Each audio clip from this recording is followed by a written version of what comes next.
My name is Randy Rubenstein, and welcome to the Mastermind Parenting Podcast. At Mastermind Parenting, we're on a mission to support strong-willed kids and the families that love them. You're listening to the Mastermind Parenting Podcast with Randy Rubenstein and special guest, Dr. Sarah Miller. And welcome to the show. We are going to talk about all things sleep, something that Sarah loves to talk about. She's been hounding me. Well, she's not really a hounder, but she's been telling me to read this book that she read. When did you read this book? A few years ago, 2 or 3 years ago. What's it called again? Why We Sleep? Why We Sleep. Why We Sleep. And she knew what a sleep Nazi I was. And my area of challenge is not really about sleep. So I was like, oh, that sounds like a great resource. And anyway, moving on. And now I'm finally ready to talk about all things sleep. And I really want to share with the listeners what sort of prompted me to think about this. And it really came from, I was talking with a dad this last weekend, and he's a business owner and just a really successful guy. And he was telling me that he was actually telling me and Scott, my husband, that he wakes up at like 4:00 in the morning, which we thought sounded terrible. And he said, I'm just like a morning person. And like, I've got little kids and they wake up early anyway. I was like, do they wake up at 4:00 in the morning? He was like, no, we get them up about 5:45. And I was like, okay, well, that's early. That's like a long time before they go to school. What do they do all morning? And he's like, they do their homework. And I said, he's like, well, think about it. Like, your brain is freshest first thing in the morning. It's kind of crazy that we would want them to do their homework after they've already had a whole long day. And I was like, that is brilliant. Like, it's one of those moments, like those no shit Sherlock moments, where I was just like, that only makes perfect sense. Because I remember I had to like really work hard to make my kids stay in bed until 7 a.m. And the truth is they wanted to get up way earlier. And I think a lot of parents struggle with this, where your kids want to get up super early and we force them to sleep later. And then people have homework battles after school, when this dad, I think he's onto something. And I know it might sound like torture, but the truth of the matter is that when your kids it's not that difficult to teach kids when they're old enough to be starting to do homework, that they're allowed to get up at this time in the morning, even if you're not up yet. And they go to the bathroom and they get up and they do their homework at their desk. Like, you don't have to stay in bed and try and force yourself to go back to sleep. You can actually get up and be productive. So I don't even think it means that the parents have to really be up at the same time. It's like a way to teach your kids to do homework independently when their brains are freshest first thing in the morning. And the other thing I'll say is there's been so many times like where I'm staying up late at night, like trying to work on something that's taking a lot of brain power. And I just am like racking my brain, and I keep at something. And I'm finally like, okay, I can't even figure this out. And I go to bed and I'm out of ideas, and I wake up first thing in the morning. And it's almost like I wake up with the solution to whatever the thing was I couldn't figure out the night before. So it's like my brain just needed a rest. Absolutely. That's what sleep is. It's reading that book, Why We Sleep, helped me to understand everything that I'd kind of observed about sleep, but not really understood why. And it's kind of a dense read, but it's fascinating. And the sleep state is just as active, if not more so, than the awake sleep state. Your brain is not asleep. It's just it's just active in a different way, and helping your body heal, helping your mind formulate thoughts and memories and ideas and creativity. And it is critical to everything, physically and mentally and emotionally.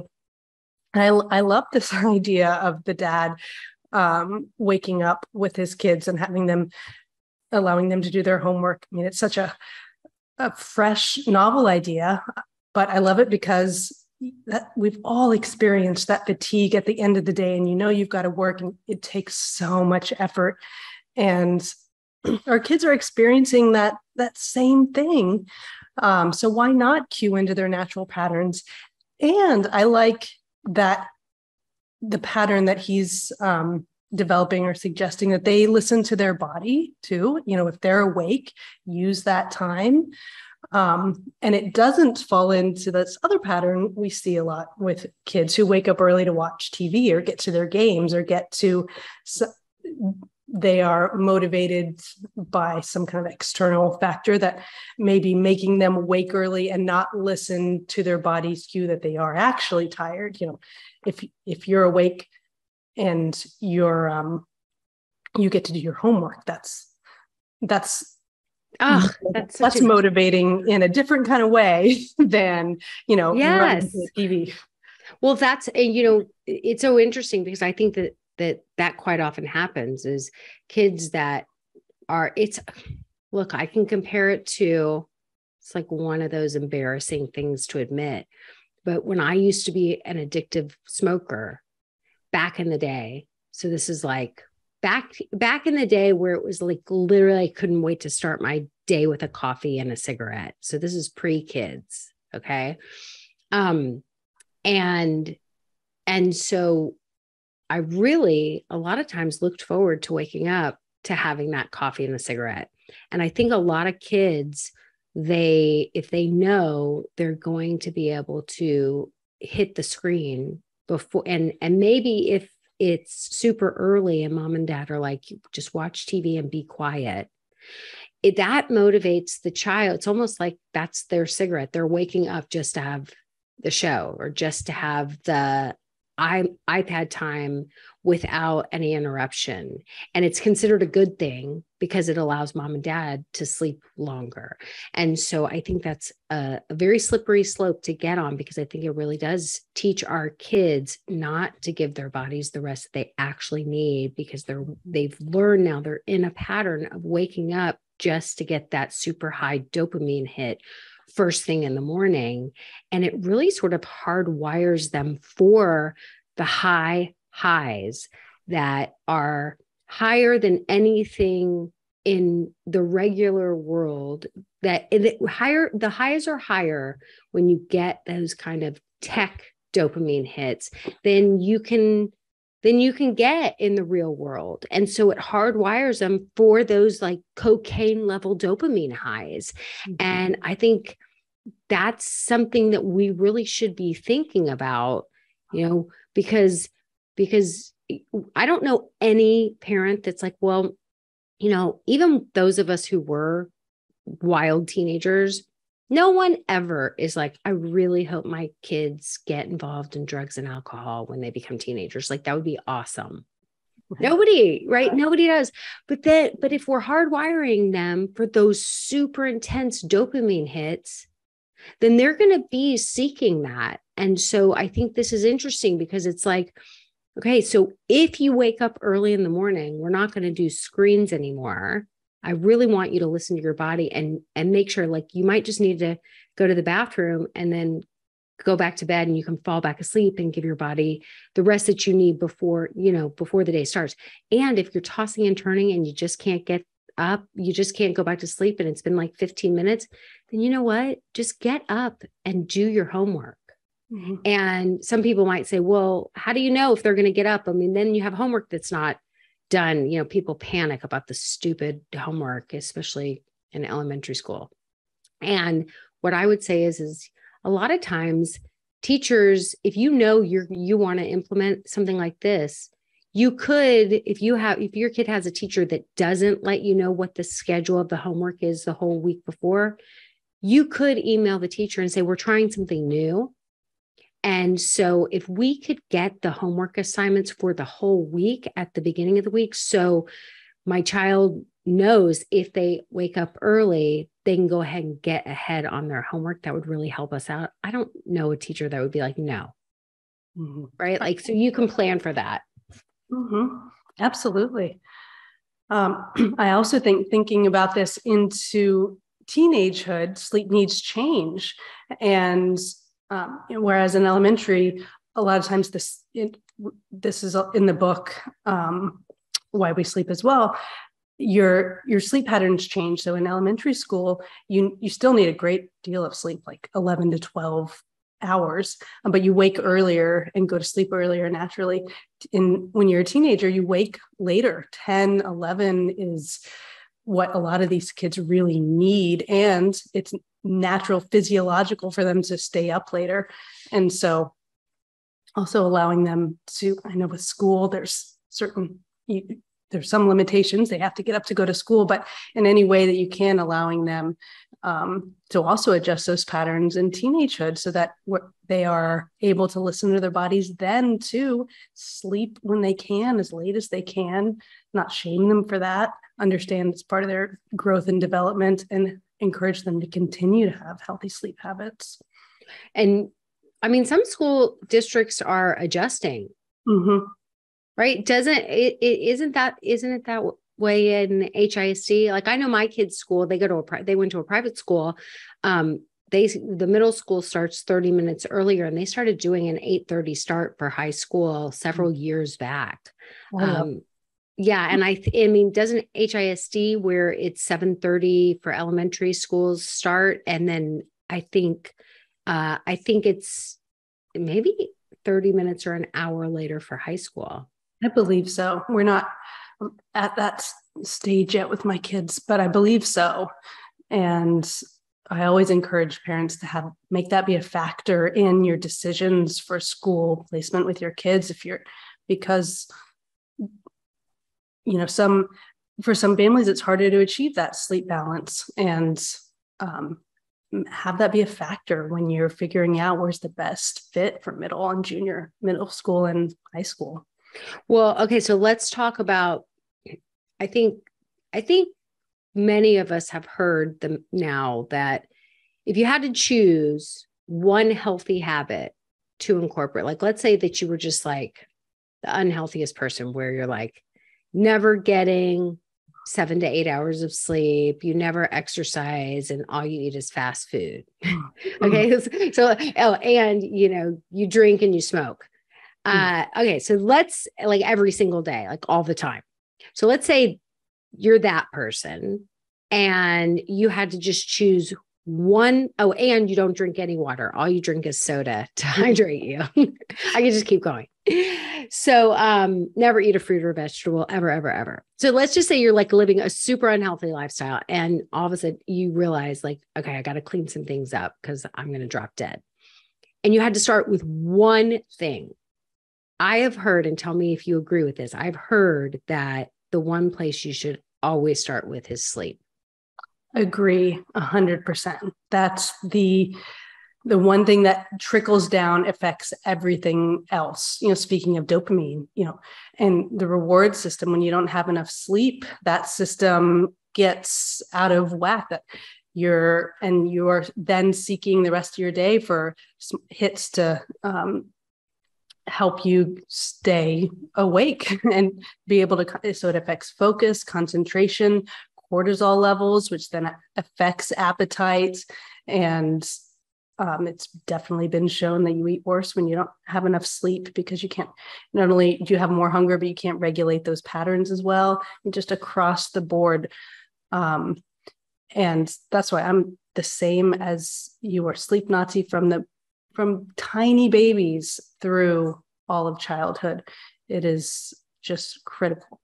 But also for the adults, I mean, that's the thing that I think I've realized is, I mean, I didn't know how to put myself to sleep.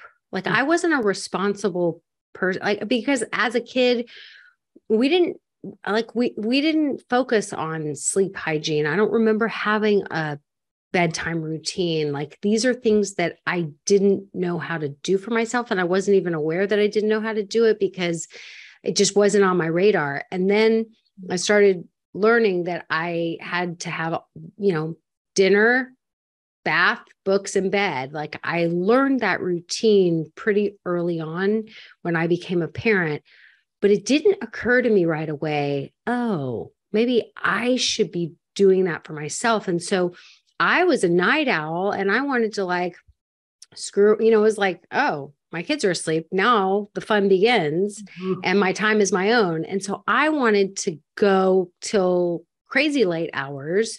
And then, and I'm married to my husband, who he put himself to bed like he was a freaking toddler, to the point that I used to like tease him about it, to tease him and get a little annoyed. Like they're like lights out 10 o'clock. There couldn't be another noise. It really, for years, I want to say it was 9:30, and I pushed it to 10 because I was like, I need adult hours. Like it's my bedroom too. And like, this is not working for me. But I think he would have really just preferred to go to bed when, like, even earlier when the kids did. So first it was 9:30, then I pushed it to 10. I've never been able to get it past 10, even though he goes to bed now at 10 and I go to bed at 11. But it didn't occur to me, right, that, oh, maybe I should put myself to bed too. But then I was like exhausted in the morning. And when as soon as I heard from them and they woke up, I was kind of like, ugh. Like, it was like they were my alarm clock, and I was never happy about it, because if you're putting yourself to bed at 1 o'clock in the morning, and then you've got people that wake up like farmers at 6:30 or whatever, I'm like, are you kidding me? This is ridiculous. And so, yeah, be able to be your best self and respond to your kids the way that you hope to without the sleep in your system. And whereas it's the most, I think, the important component, it's the hardest to do, I think, because, it's the one thing that you feel like you can sacrifice, like food, you've got to eat, exercise, you're moving your body somewhat throughout the day, but sleep, you can kind of get away with not putting yourself to bed. Stay up. It's enjoyable. You're finally getting your time to yourself. There's that mom, that almost you're looking forward to it for your mom time, to get your time to yourself. And so it's hard to implement, but it's the most important one. And I think, so to implement it, it's like you have to tie into the thing that's going to motivate you to implement it, because that's the bottom line, is that there's no way you're going to have the energy to exercise, to eat healthy, to not yell at your kids and have a short fuse. You're not going to enjoy other people as much. You're not as enjoyable. So then ultimately you feel more isolated. You feel more lonely. You might tend to bond with other people over little things that give you quick dopamine hits, but make you sort of feel dirty and like you want a bath later, like gossiping or talking smack about somebody else, because you're just looking for those dopamine hits because you're actually depleted. Yes. And I think sometimes you bond with other parents about how you're exhausted and how about those nightly rituals of having some wine or Netflix binging. And that becomes what you're bonding over, because you're just not able to break out of that cycle. And I think the key is, yes, realizing the benefit of it, which you only see once you sleep. And then those benefits grow and grow, and you start feeling it and seeing it. I mean, you see it the next day when you feel good, but you got to, as you build on that, it's amazing the change you will see in yourself as you create that habit. It changes everything, I think, about how you feel about yourself and how you parent. I think it's the key. Well, I think the thing that motivated me, I think if I really go back and look at it, it's like I started putting myself to bed, sort of like taking care of myself the way I would take care of my kids. And I started taking showers or baths at night. And there was something about that was really soothing. Like I would watch a show on my iPad. It was super relaxing. My bathroom's all my own, so it's my own time. So I started doing something that felt relaxing, that was like moving me along towards bed. And that's when I watched a show. And then I had to like have like, okay, no matter what, I turn to reading at 11 o'clock, or it was 10:45 or 11 o'clock.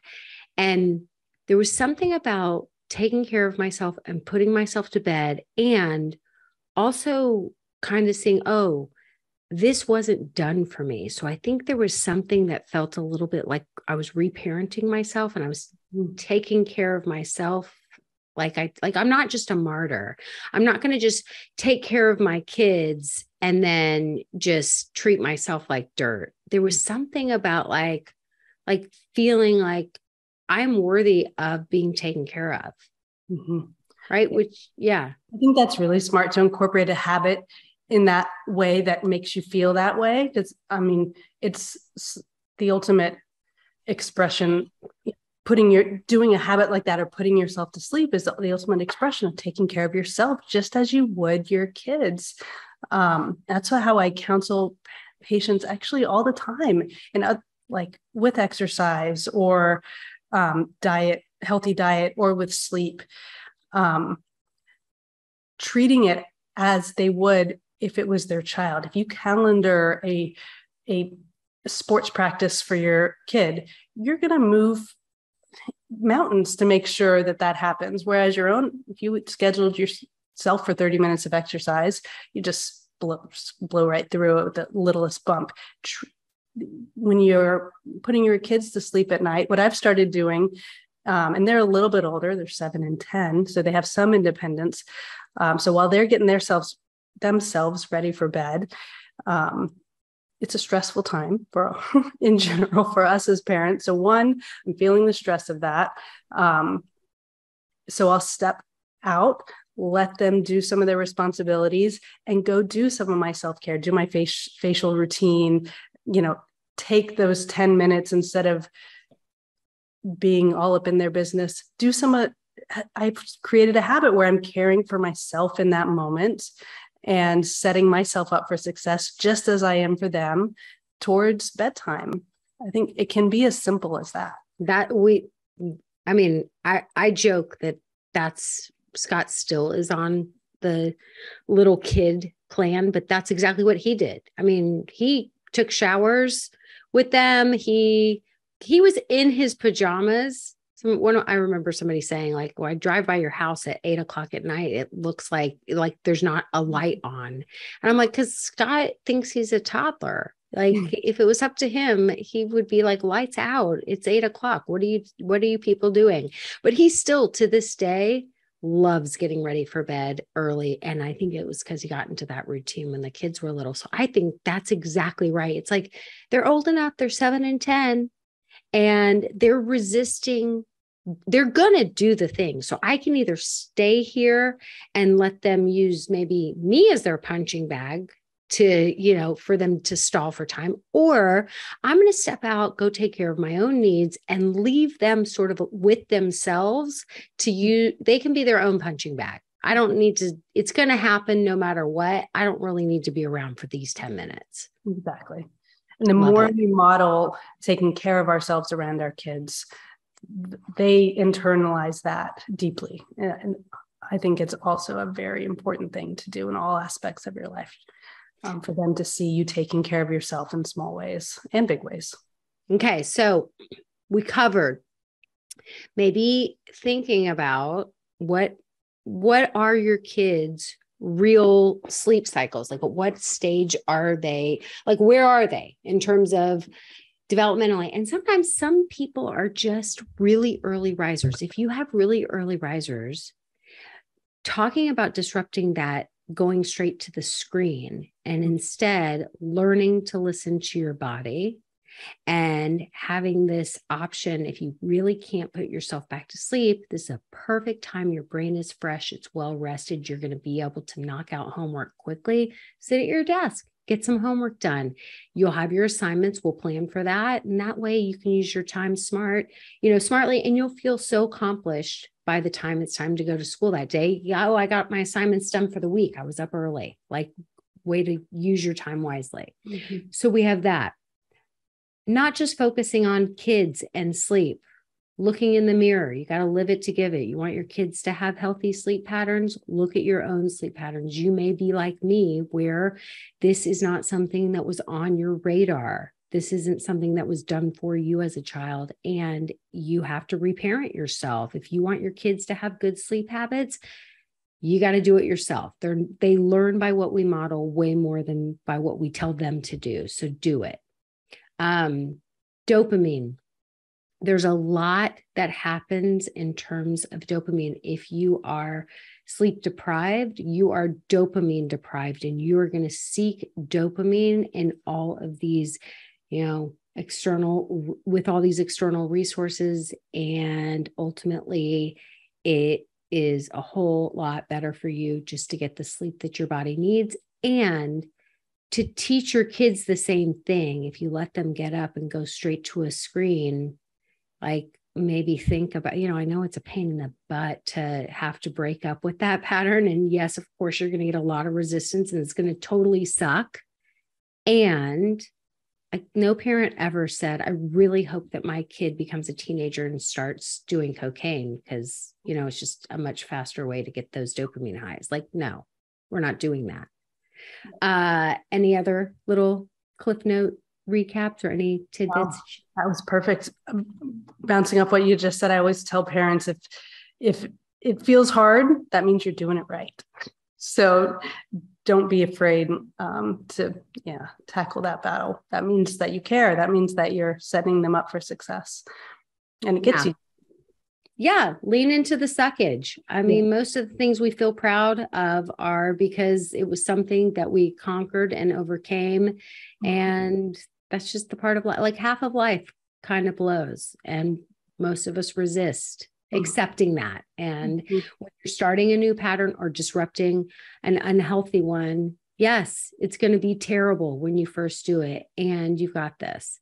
Yeah. All right. That's our podcast, all about sleep. So the name of the book again?